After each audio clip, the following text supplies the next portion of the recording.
Он легко импровизирует на скрипке, что является достаточно редким даром, поскольку в мире очень мало скрипачей, импровизирующих и в народном стиле, и в джазовом, и играющих этническую музыку народов разных стран. Скрипач-виртуоз, композитор, народный артист нашей республики Георгий Абаев сегодня у нас в гостях. Георгий, добро пожаловать к нам в студию. Здравствуйте. Георгий, вы освоили более десятка разных музыкальных инструментов, от скрипки и флейты до губной гармошки и экзотических маракаса и варгана. И все же из всех музыкальных инструментов вы отдаете предпочтение скрипке. И вот уже более 60 лет с ней не расстаетесь. Почему все-таки скрипка? В этом году 60 лет, как я играю на скрипке. Скрипка – это такой предмет, это инструмент души. Самая сложная, энергозатрачиваемая официальная профессия в мире. Да, официально. Вот если вы обратите внимание, практически солистов-скрипачей в таком возрасте уже практически нет, потому что все от этого убегают, очень большие перегрузки идут на сердце, на нервную систему. Но тем не менее, Георгий, вы уже в достаточно юном возрасте стали покорять публику своим талантом. И, закончив школу, не возникло сомнений, выбрав музыкальное училище, да? Ну да, конечно. Вообще-то, конечно, в 6-летнем возрасте это мамина была идея. И вот так получилось, что у меня успехи пошли очень рано, потому что я выступал в правительственном концерте уже по окончанию 1 класса. Мне повезло с педагогами. Моя педагог, которая меня обучала в нашем музыкальном училище искусств, сейчас профессор Московской консерватории. Это достаточно о многом говорит. Были успехи, мне вообще прочили большое будущее скрипичное. Ну, какие-то вот отвлечения от жизни. Георгий, потом вы продолжили образование в Российской академии музыки имени Гнесиных, да? И Ростовская музыкальная академия, да? Давайте вспомним ваши студенческие годы. Студенческие годы, конечно, Москва – это очень такой сложный конгломерат. Там надо успевать все, и учебу, и какие-то походы по очень много заведений культуры, музеи, выставки.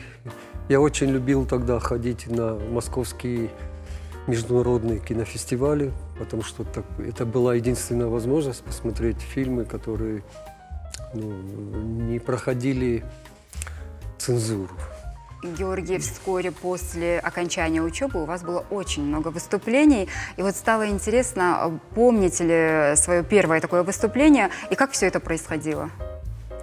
Я попал по распределению в наш симфонический оркестр и постарался там долго не задержаться, потому что игра по нотам меня уже утомляла. Я настолько увлекся импровизацией, что уже в консерватории мне вот эти ноты, изобилие нот, оно тяготило несколько, потому что к этому времени уже настолько широкий спектр был пройден музыкального материала, что хотелось чего-то нового, именно своего, потому что импровизатор, он и композитор же тоже. Потому что, тем более в импровизации нужна очень высокая скорость мышления, математический склад характера. В школе за 20 минут решал задачи, которым давали 2 45-минутки. Павел Арнольдович Ядых, конечно, был очень против и хотел, чтобы у меня чистая интонация была. Это для скрипача одна из главных составляющих. Были на гастроли в Краснодаре, концерт был в Краснодарской филармонии. И я стоял в коридоре и что-то играл, такое, не классическое. По-моему, кантри-музыку. И ко мне подошел человек, сказал, вот, я руководитель ансамбля, вы мне понравились, вот моя визитка, вы будете зарабатывать 500-600 рублей в месяц. вместо 120, которые я... Перспективно. Да, то есть я ушел в свободное плавание. А можете назвать, Георгий, свои любимые джазовые композиции?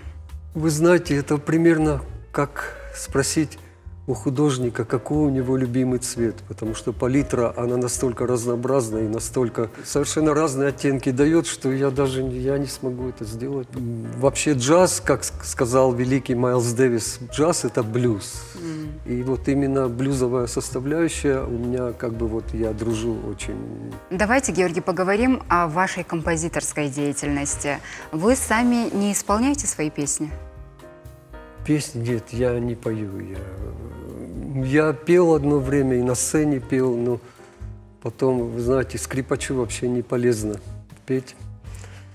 И, потому что скрипачи вообще интроверты, а пение – это экстравертивно. И тут как бы получается разрыв определенный, и сама судьба меня от этого увела. Но петь вообще люблю, да, в общем-то.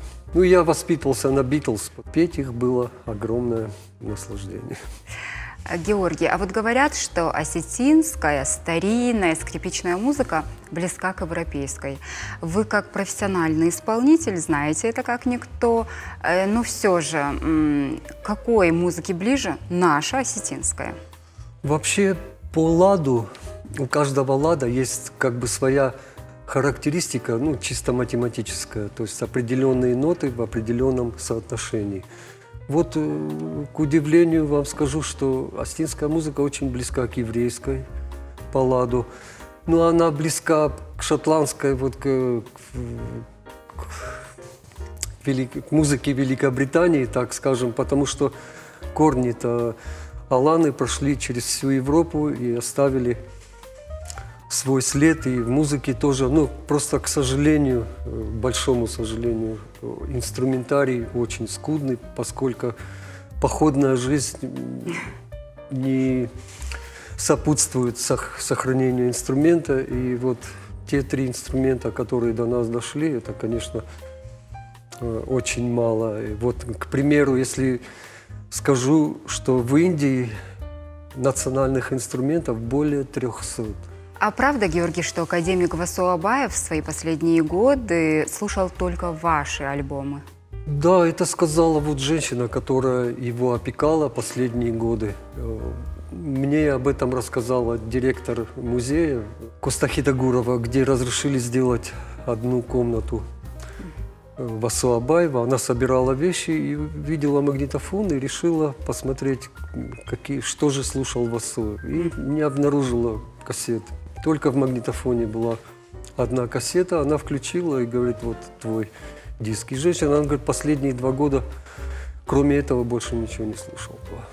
Вообще по значимости, хочу сказать об этом. А Васо Абаев, он сделал переворот в лингвистике на европейском уровне. И по идее, должны его как-то больше оценить. Вероника Дударова подарила мне книгу на свой юбилей и сказала, что я слушаю ваш осетинский диск, когда отдыхаю. Меня это поразило, конечно, до глубины души, потому что уважение к этой женщине просто неимоверное. Мне 1 раз всего довелось под ее руководством играть. Это Дни осетинской культуры были в Москве. И она тогда поразила профессионализмом. Георгий, мы вам желаем дальнейших творческих успехов, конечно же, вдохновения. И наши телезрители ждут от вас музыкальный подарок. И просим вас тогда на сцену.